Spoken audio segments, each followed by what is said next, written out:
Good morning dear friends. आप सभी का स्वागत है आपके अपने चैनल स्टडी विथ राहुल 247 पर।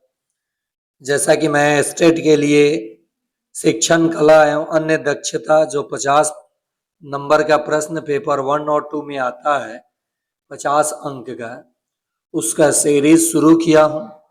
और आप ये अनिवार्य विषय है सभी के लिए, चाहे आप 9th-10th के लिए पेपर 1 और चाहे पेपर 2 टीजीटी या पीजीटी के शिक्षक हैं किसी भी विषय के, तो आप इत्मीनान से देखिए। इसमें तुक्का के साथ भी मैं आपको कैसे तुक्का मारना है, कैसे अपने ज्ञान का इस्तेमाल करना है, ये सब चीज़ें सिखाते हुए मैं आपको ये सीरीज लेकर के आया हूं, ताकि आप स्टेट बहुत आसानी से 100% सफल हो जाए। साथ ही साथ अगर आप लाइव क्लास में जुड़ना चाहते हैं, पीडीएफ पाना चाहते हैं, तो आप मेरे व्हाट्सएप नंबर 9771700644 पर, ये व्हाट्सएप नंबर भी है और गूगल पे नंबर, इस पे 249 का पे करेंगे। मैं आपको ग्रुप में जोड़कर आपको पीडीएफ भी सेंड कर दूंगा। चलिए शुरू करते हैं। और इसमें 50 प्रश्नों में 30 आपका होगा आर्ट ऑफ टीचिंग से यानी सीडीपी, और 20 होगा जिसमें से 10 जीके और 5 मैथ 5 रीजनिंग, तो हो जाएगा कुल 50। पहला प्रश्न है क्रिया आधारित अधिगम है, तो ये करके क्रिया कहता ही है, क्रिया आधारित अधिगम कि बच्चे जो स्वयं से करके सीखते हैं वो अन्य चीजों से सीखने में काफी महत्वपूर्ण होता है। तो क्रिया आधारित अधिगम करके। नेक्स्ट है अधिगम प्रक्रिया में शिक्षार्थी है स्वतंत्र चर आश्रित चर, तो देखिए इसमें हो जाएगा आश्रित चर। शैक्षणिक उद्देश्य का मूल स्रोत है मानव अनुभव, मनोविज्ञान, दर्शन शास्त्र, समाज शास्त्र। तो शैक्षणिक उद्देश्य का मूल स्रोत है मानव अनुभव। अगला उद्देश्य अमूर्त अवबोध सम्मिलित कर सकता है, मापन में कठिनाई आ सकती, कठिन प्रशंसा सम्मिलित कर सकता है। तो यहाँ पे उपर्युक्त सभी, देखिए 150 प्रश्न में 10 से 15 प्रश्न ऐसे मिलेंगे जहाँ पे उपर्युक्त सभी दिया रहेगा। अगर आपको एग्जैक्ट उत्तर पता नहीं है तो इस ऑप्शन को चुन लीजिएगा, पहला तुक्का। दूसरा तुक्का लंबाई में जो सबसे बड़ा ऑप्शन हो, अगर आपको उत्तर एग्जैक्ट पता नहीं है तब चुनिए। मान लीजिए वैसे भी आप गलत करने जा रहे थे, तो ये करके एक बार देखिए। और तुक्का तुक्का होता है, 100% वो सही होगा ये नहीं कहा जा सकता है, इसलिए पहले आप ज्ञान का इस्तेमाल करेंगे। चलिए 5 नंबर प्रश्न पे चलते हैं। दर्शन शास्त्र का उपयोग शिक्षा में है, तो दर्शन शास्त्र का उपयोग शिक्षा में उद्देश्य चयन में है। किसमें? उद्देश्य चयन में। पारंपरिक शिक्षण है, सम्मिश्रित, निगमन, तो ये निगमन जो होता है, निगमन और आगमन दो विधियां होता है शिक्षा शास्त्र में। तो पारंपरिक शिक्षण जो है निगमन है, आगमन यहां दिया नहीं है। एक अधिक संख्या वाली कक्षा में सबसे उपयोगी विधि है वाद विवाद है, विचार विमर्श, दलगत कार्य, व्याख्यान और स्व अध्ययन। तो ये एक अधिक संख्या वाली कक्षा में सबसे उपयोगी हो जाएगा आपका व्याख्यान। क्या हो जाएगा? देखिए आपको लग रहा होगा कि आंसर ए होगा, लेकिन आपके लगने से नहीं होता है, ये सीडीपी है, बाल विकास। कौन सा बेस्ट उत्तर है वो आपको चुनना होगा। शिक्षण का उद्देश्य है सूचना प्रदान करना, छात्रों को क्रिया में शामिल करना, ज्ञान अंतर्निष्ठ करना, व्यवहार में वांछित बदलाव लाना। तो जो आपका शिक्षण का लक्ष्य है व्यवहार में वांछित बदलाव लाना, क्या करना है? व्यवहार में बदलाव लाना, डी हो जाएगा इसका उत्तर। अगला प्रश्न है बाल गृह पूर्व प्राथमिक विद्यालय की स्थापना की, तो बाल गृह पूर्व ये मॉन्टेसरी ने, किसने? मॉन्टेसरी ने। आपको बहुत सारे मनोवैज्ञानिक का नाम भी जानना होगा, वाइगोत्स्की हो गया, पियाजे हो गया, स्किनर हो गया, ब्लूम हो गए, बहुत सारे ऐसे लोगों का थ्योरी है जिसे आपको देखना होगा। तो उतना आपको पढ़ने की जरूरत नहीं है, कम मेहनत में ज्यादा फायदा हो तो इस चैनल को सब्सक्राइब कीजिए, लाइक कीजिए और अपने दोस्तों को शेयर कीजिए। अरे जनरल को भी कितना चाहिए, 50%, यानी 150 में 75। और मैं कह रहा हूं कि आप टारगेट कीजिए 100 प्लस का, किसी भी विषय से हैं। अगर मान लीजिए आप विज्ञान विषय से हैं, तो आप जब विज्ञान विषय के छात्र रहे हैं तो आपका विज्ञान तो स्ट्रांग होगा ही होगा। क्या 100 प्रश्न में आप 40 भी नहीं ला देंगे वहां से? उसके बाद इधर आइए, 50 में आप 30-40 आराम से करेंगे। चलिए आगे देखते हैं। एक प्लान होना चाहिए ना। अच्छे शिक्षण के लिए क्या आवश्यक है? तो देखिए फिर आ गया ना, सभी ऑप्शन मिल गया। वही चीज मैं तुक्के की बात कर रहा था। उपचार, प्रतिपूर्ति, निदान, ये सब हो जाएगा। शिक्षण सहायक सामग्री को का उपयोग निम्न आधार पर उचित है। छात्रों को सीखने के परिणामों को अनुकूल करना, कक्षा कक्ष में छात्र का ध्यान आकर्षित करना, दोनों पॉजिटिव है। तो चले जाइए आप लोग, ये दोनों पॉजिटिव ही हैं। अगला देखिए, कक्षा में अनुशासनहीनता की समस्याओं को कम करना, सीखने के कार्यों में छात्रों को प्रभावी बनाना। ये काफी चारों ऑप्शन में बेस्ट ऑप्शन है। प्रभावी तरीके से आप बच्चों को पढ़ा सकते हैं, सिखा सकते हैं। तो इसका सही जवाब हो जाएगा ऑप्शन नंबर डी। पाठ्य पुस्तक मदद करती है। तो देखिए आगे है ना, मैंने एक और तुक्का, जहां आपको दोनों का ऑप्शन मिले वो मोस्टली 90% होता है कि वो सही हो जाए। तो ये ए और बी दोनों। भारत का सबसे पुराना पुस्तकालय कौन सा है?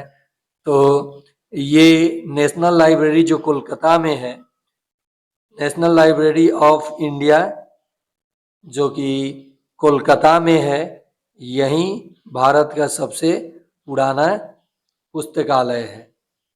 शिक्षण प्रभावशीलता की प्रकृति है। देखिए फिर वैज्ञानिक, कलात्मक, ए और बी दोनों।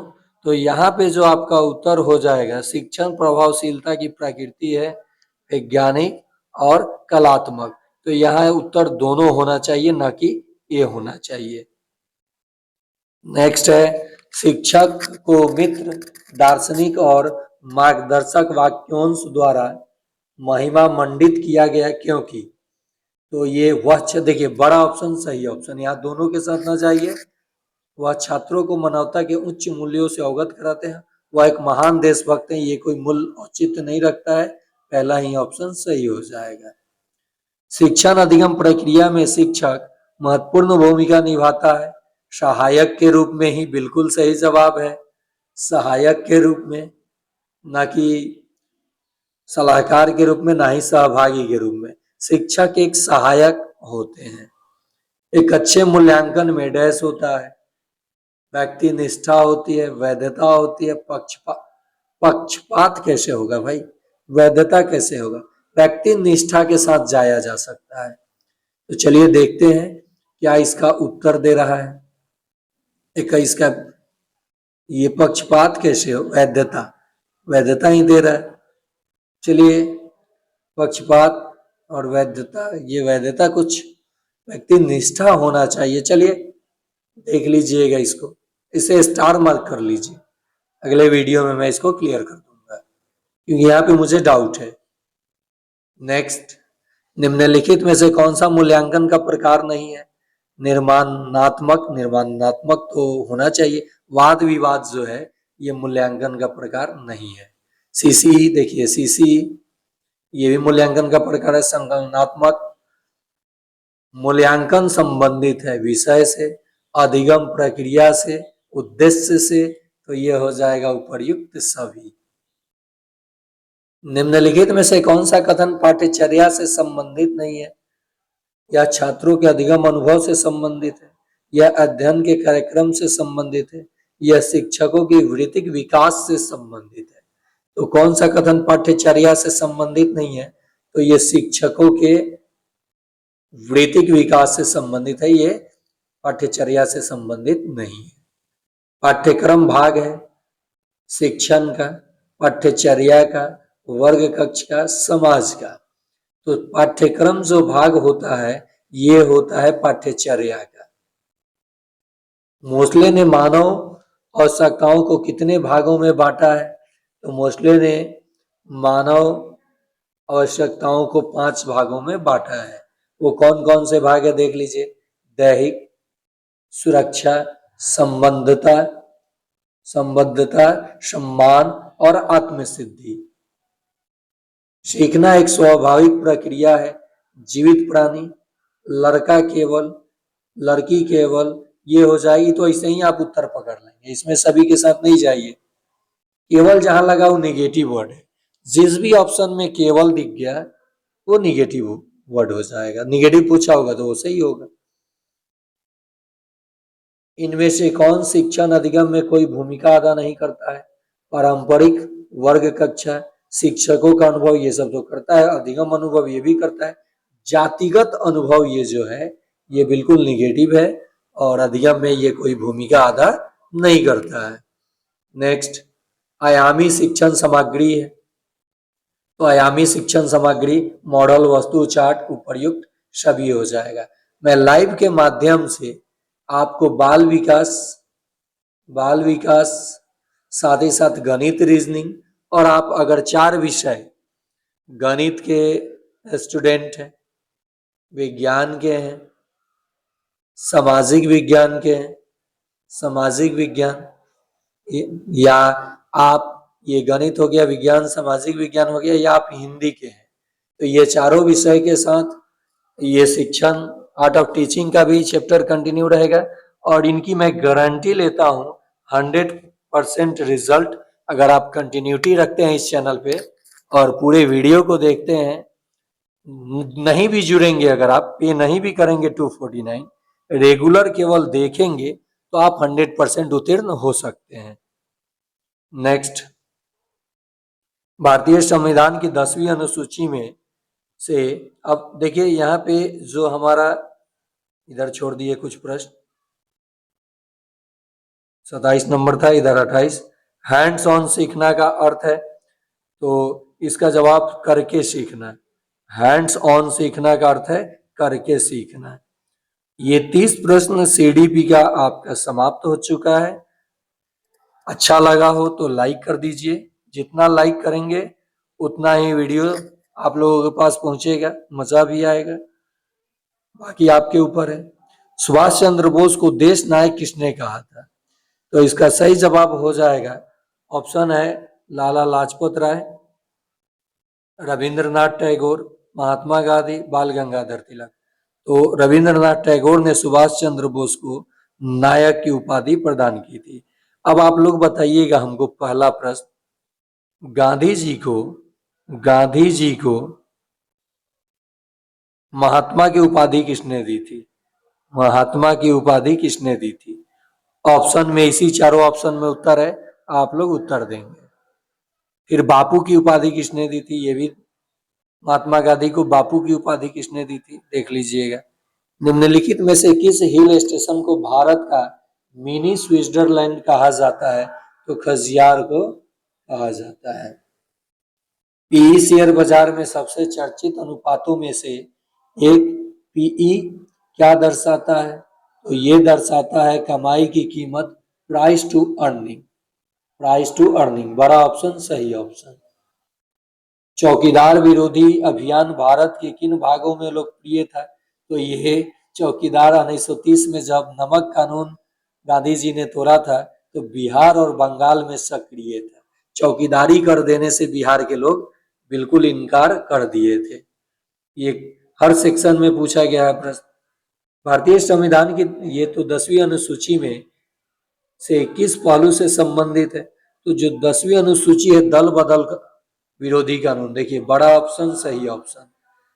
जहां पे आपका नॉलेज काम ना है, ज्ञान, वहां पे लगाइए राहुल सर वाला दिमाग और अपना कुछ दिमाग खटाइए और उत्तर को पकड़िए। आराम प्रत्येक शाम को अपने दोस्तों के साथ क्रिकेट खेलता है, वह क्रिकेट खेल में कौन सी ऊर्जा, तो मांसपेशीय, यानी जब अपने शरीर का प्रयोग करेगा तो मांसपेशीय ऊर्जा का वो प्रयोग करेगा। इसमें भी देखिए बड़ा ऑप्शन, जब ये सजाइएगा ऊपर नीचे करके तो ये बड़ा ऑप्शन सही ऑप्शन हो जाएगा। निम्नलिखित में से कौन सी असम में खाए जाने वाले चावलों की एक सामान्य किस्म है जो पकने के बाद चिपचिपे स्टिकी हो जाते हैं? तो इसका बोरा चावल, देखिए चावल के कम से कम बहुत सारी प्रजातियां हमारे देश में है। सबसे अधिक चावल की प्रजाति हमारे ही देश में है। और एक आता है ब्लैक राइस, जिससे स्वीट्स मिठाई भी बनता है। जब हम ईंधन जलाते हैं तो हमें प्राप्त होता है, तो हमें ईंधन जलाने पे उष्मा और प्रकाश दोनों प्राप्त होता है। तो कहा है उष्मा और प्रकाश ऊर्जा प्राप्त होता है। नेक्स्ट है सांपों के बारे में निम्नलिखित कथन पर विचार कीजिए। निम्नलिखित में से गलत कथन को चिन्हित कीजिए। वे अपने शिकार को चबाकर, सांप चबाता है, निगलता है, गलत हो गया। क्या कहा है, कथन को चिन्हित कीजिए, गलत कथन को। तो पहला ही ऑप्शन गलत हो गया। वे अपने भोजन को पूरा निगल जाते हैं, सही है। सांपों के दांत नुकीले होते हैं, सही है। जहरीले सांपों के डसने वाले दांत होते हैं, बिल्कुल सही है। चलिए 40 नंबर, जो कि सामान्य अध्ययन का आखिरी प्रश्न होगा। गुजरात के सापेक्ष सापेक्ष उत्तर प्रदेश और आंध्र प्रदेश क्रमशः स्थिति है। तो आपको पता होना चाहिए मैपिंग, आपको मैपिंग पता होना चाहिए। थोड़ा सा यहाँ स्पेस कम हो गया, यहाँ से मैं बना देता हूँ।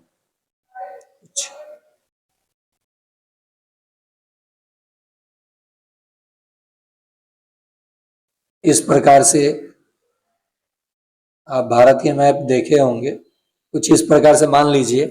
स्पेस कम है तो थोड़ा सा यहाँ गुजरात इधर है और कह रहा है कि गुजरात के सापेक्ष उत्तर प्रदेश और आंध्र प्रदेश।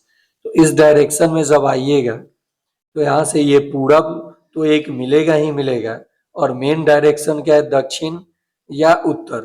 तो आप देख सकते हैं उत्तर पूर्व यानी इधर डायरेक्शन में आ रहे हैं, आधे के बाद जा रहे हैं, और आंध्र प्रदेश भी। तो उत्तर पूर्व और दक्षिण पूर्व, आंध्र प्रदेश दक्षिण पूर्व और उत्तर पूर्व में हो जाएगा उत्तर प्रदेश। मैप आपको पता होना चाहिए। आकलन के बारे में निम्नलिखित में से कौन सा कथन सही नहीं है? तो मानक संदर्भित आकलन, ये बी नंबर आपका ऑप्शन सही हो जाएगा। अधिक, कम, लंबा, छोटा, दूर, समीप, बड़ा, छोटा आदि अवधारणाएं। तो देखिए यहाँ पे केवल 50 सीडीपी का ही ले लिया है, आपको जनरल प्रश्न नहीं दिया है। आगे देखते हैं क्या किया है। महत्वपूर्ण पूर्व संख्या प्री नंबर अवधारणाएं हैं। अधिक, कम, छोटा, बड़ा, दूर, समीप, बड़ा, छोटा आदि अवधारणाएं हैं। तो ये महत्वपूर्ण पूर्व संख्या प्री नंबर अवधारणाएं हैं। नेक्स्ट है गणितीय अधिगम सामग्री। तो ये ऑप्शन डी हो जाएगा, बी और डी। क्या रंगिएगा, बी और डी। चलिए नेक्स्ट, वह शब्द चुने जो समूह के शब्दों से कम मिलता जुलता है। तो तेंदुआ, पैंथर, शेर, लोमड़ी।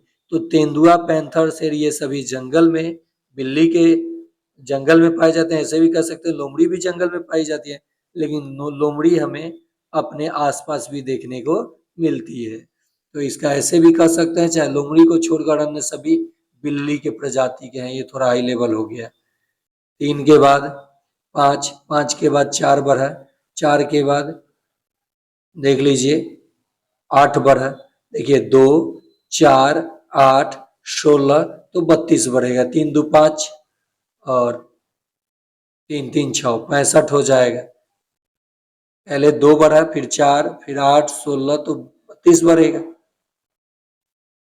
यदि RHYTHMIC को QGXSGLHB लिखा जाता है तो उसी कोड में, तो सबको माइनस करके लिखा गया है। तो इसका तरीका हो जाएगा म्यूजिक को एल एल किस किस में, ये 2 ऑप्शन कट गया, 2 ऑप्शन रहा। टी के बाद यू आता है तो एल टी सिर्फ इसी ऑप्शन में है, मार दीजिए, आगे निकल जाइए। रघु और बाबू जुड़वा हैं।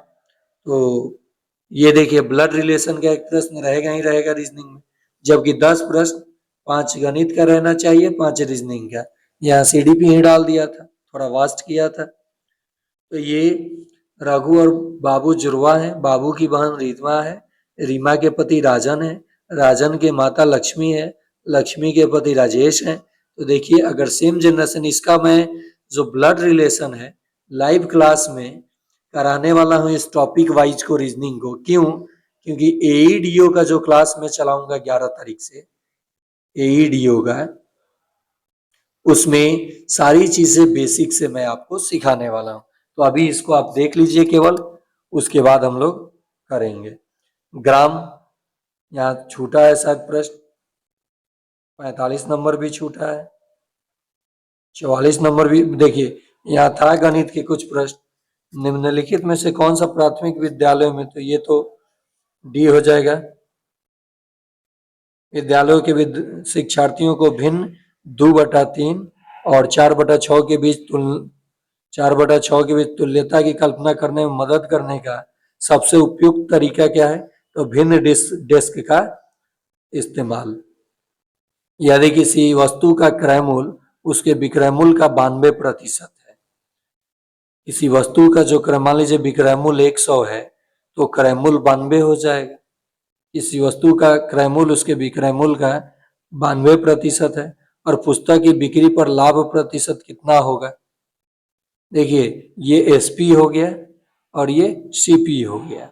कितने रुपए ज्यादा में बेचा है? 8 रुपए में। सीपी क्या हो जाएगा? 92 गुना 100। ठीक है, ये 8 से कटेगा कि नहीं कटेगा? 4 से कट रहा है, 4 दूनी 8, 4 से कट रहा है, 4 दूनी 8, 4 तिया 12। 200 को 23 से भाग देंगे, 200 को 23 से हम लोग भाग देंगे तो यह आ जाएगा 8.69%। देखिए यहाँ 92 आ गया, ऐसे ही। और लाभ, तो 92, 100 में से 92 घटा तो 8, 8/92 गुना 100, तो ये आपका उत्तर 8.69 आ जाएगा। लाभ प्रतिशत आप कैसे निकालते हैं? लाभ गुना 100 और बटा सीपी। अगर हानि प्रतिशत आपको निकालना हो तो ये सब लाइव में बताऊंगा मैं। हानि गुना 100 और बटा में सीपी। ग्राम वजन से संबंधित है तो सेंटीमीटर लंबाई का मात्रक है, तो ये लंबाई हो जाएगा। तो ये 50 प्रश्नों का सीरीज अगले पार्ट में हम लोग 13/9/2023 को फर्स्ट शिफ्ट में पूछे प्रश्नों को देखेंगे। इससे पहले हमने आपको दिखाया है 14 तारीख का पेपर, ये हो गया आपके 14 तारीख का, 15 का भी करा चुका हूं मैं। इस वीडियो के डिस्क्रिप्शन में लिंक दे दिया हूं, आप वहां जा करके देख सकते हैं कि कौन कौन से टॉपिक को मैं करा चुका हूं। उसके बाद लाइव क्लास, आज ट्रेनिंग मेरा खत्म होगा। मैं खुद एक टीचर हूं, सीटेट बीपीएससी क्वालिफाई करके कैसे क्वालिफाई करना है ये सारी आइडिया मैं आपको, अगर आप जुड़ते हैं मेरे साथ 249 पे करके इस नंबर पे 9771170644 पे, तो मैं आपको बिल्कुल आराम से कम समय में बेस्ट तरीका क्या पढ़ें क्या स्किप करें ये मैं आपको बता दूंगा। धन्यवाद।